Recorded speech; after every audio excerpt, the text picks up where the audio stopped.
ഗുജറാത്തിലെ ഉമർഗ്രാമിലായിരുന്നു ഞങ്ങൾ താമസിച്ചിട്ടുണ്ടായിരുന്നത്. ഇന്ന് രാവിലെ തന്നെ ഞങ്ങൾ വേഗം ഇവിടുന്ന് ഇറങ്ങി കേട്ടോ.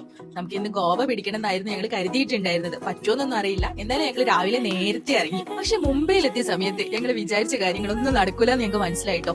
അമ്മാതിരി ബ്ലോക്ക്, ഒരു 2 മണിക്കൂറെങ്കിലും ഞങ്ങൾ ആ ബ്ലോക്കിൽ ഒടുങ്ങിയിട്ടുണ്ടാകും. പിന്നെ അന്ന് രാവിലെ ഞങ്ങൾ ബ്രേക്ക്ഫാസ്റ്റ് ഒന്നും കഴിച്ചിട്ടില്ലായിരുന്നു. അങ്ങനെ ഏകദേശം മുംബൈയിലെ ബ്ലോക്ക് ഒക്കെ കഴിഞ്ഞ് ഞങ്ങളൊരു ഉച്ച ആയ സമയത്ത് പനവേലിൽ എത്തിയിട്ടുണ്ടായിരുന്നു കേട്ടോ. അങ്ങനെ ഞങ്ങൾ വരുന്ന വഴിക്ക് ഒരു ചെറിയ കട കണ്ടു കേട്ടോ. നമ്മൾ വിചാരിച്ചു ബ്രേക്ക്ഫാസ്റ്റ് ലഞ്ചും കൂടി ഒരുമിച്ച് കഴിക്കാമെന്ന് കരുതി അങ്ങനെ ഞങ്ങള് ഫുഡ് കഴിക്കാൻ വേണ്ടി അവിടെ കയറിയ സമയത്താണ് ഞങ്ങൾ ഓർഡർ ചെയ്തിട്ടുണ്ടായിരുന്നു കേട്ടോ ഫുഡൊക്കെ. അപ്പൊ കേട്ടോ ഓർഡർ ഒക്കെ ചെയ്ത് കുറച്ച് കഴിഞ്ഞതിന് ശേഷമാണ് നമ്മൾ റൈസ് റൊട്ടി എന്ന് പറയുന്ന ഒരു സാധനം അവരുടെ മെനുവിൽ കണ്ടെത്തിയിട്ടുള്ളത്. അപ്പൊ തന്നെ ഞങ്ങൾ ചോദിച്ചു ഇതെന്താന്ന് ചോദിച്ചപ്പോൾ അവർ പറഞ്ഞു റൈസ് റൊട്ടിയാണ്, ഏകദേശം ഒരു 20 മിനിറ്റോളം എടുക്കും എന്ന് പറഞ്ഞു. അങ്ങനെ കുറച്ച് സമയം കാത്തിരുന്നാലും നമുക്ക് നമ്മുടെ നാട്ടിലെ പത്തിരി കിട്ടി. നമ്മുടെ നാട്ടിലെ പത്തിരിയാണ് റൈസ് റൊട്ടി. അല്ല, നമുക്ക് ശരിക്കും പറയാലോ എത്രയോ ദിവസങ്ങൾക്ക് ശേഷമാണല്ലോ ഇത് കിട്ടുന്നത്. നല്ല ടേസ്റ്റ് ഉണ്ടായിരുന്നു കേട്ടോ. ഫുഡൊക്കെ കഴിച്ചതിന് ശേഷം കുറച്ചും കൂടി ദൂരം പോകാമെന്ന് കരുതി അത് ഞങ്ങള് കുറച്ചും കൂടി ദൂരം പോയിട്ടോ. ഞാന് മഹാരാഷ്ട്രയിൽ വരുന്ന വയലെടുത്ത വീഡിയോയിൽ ഞാൻ പറഞ്ഞിട്ടുണ്ടായിരുന്നു മൺസൂൺ സമയമാണ് മഹാരാഷ്ട്ര വിസിറ്റ് ചെയ്യാൻ പറ്റിയ അടിപൊളി സമയം.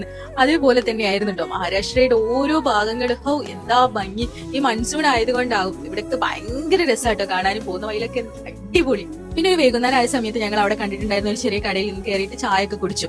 പിന്നെ ഞങ്ങളൊരു രാത്രി 9:30 കൂടിയിട്ടായിരുന്നു കേട്ടോ ഗോവയിൽ എത്തിയത്. എന്നാലും ഞങ്ങൾ ഗോവ പിടിക്കണം എന്ന് കരുതി. പക്ഷെ എന്നാലും ഞങ്ങൾ ഗോവയിലെല്ലാം എത്തി. ഗോവയിൽ ഞങ്ങൾ സ്റ്റേ ചെയ്തിട്ടുണ്ടായിരുന്നത് ഒരു അപ്പാർട്ട്മെന്റ് ആയിരുന്നു കേട്ടോ. നല്ല ഭംഗിയുണ്ട് കേട്ടോ കാണാൻ. ശരിക്കും ഇവര് നല്ലൊരു അടിപൊളി ആയിട്ടാട്ടോ ഇവിടെയൊക്കെ മെയിൻറ്റെയിൻ ചെയ്തിട്ടുണ്ടായിരുന്നത്. നല്ല വൃത്തി ഉണ്ടായിരുന്നു. ഞാൻ കുറച്ച് മുന്നേ പറഞ്ഞിട്ടുണ്ട്, ഞാൻ എന്റെ എല്ലാ വീഡിയോയിലും പറയാറുണ്ട്, ഞങ്ങൾ എയർബിഎൻബി ആപ്പ് ത്രൂ ആണ് റൂംസ് ഒക്കെ ബുക്ക് ചെയ്യാറുള്ളത്. ഇനി നിങ്ങൾക്ക് ആർക്കെങ്കിലും ഇവരെ നമ്പർ വേണമെങ്കിൽ ഞാൻ എന്റെ വീഡിയോന്റെ അവസാനം ഇവരുടെ നമ്പറൊക്കെ കൊടുക്കുന്നുണ്ട്. നിങ്ങൾക്ക് ഡയറക്റ്റ് ബുക്ക് ചെയ്യാവുന്നതാണ് കേട്ടോ.